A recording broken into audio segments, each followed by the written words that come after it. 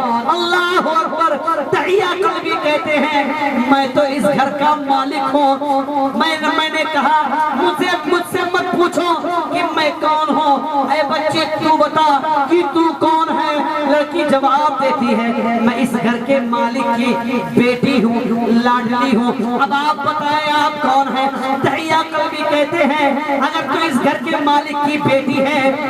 تو میں اس گھر کا مالک ہوں۔ لڑکی میری لاڈلی فوراً آ کر کے میرے قدموں سے لپٹ جاتی ہے اور لپٹنے کے بعد کہتی ہے بابا جان آپ کہاں چلے گئے تھے؟ اے بابا جان آپ کے بارے میں نے امی جان سے سنا ہے، آپ بتائیں اتنے دنوں تک کہاں تھے؟ چلیے ابو جان آرام فرما لیجئے۔ گھر میں گئے، تحیہ قلبی پہنچتے ہی اپنی بیوی پر برس پڑے اور کہنے لگے اے میری شریک حیات میں نے تو تجھ سے کہا تھا کہ اگر تمہارے پیٹ میں جو بچہ جنم لے رہا ہے اگر لڑکی ہوگی تو اس کا گلا دبا دینا، مگر تو نے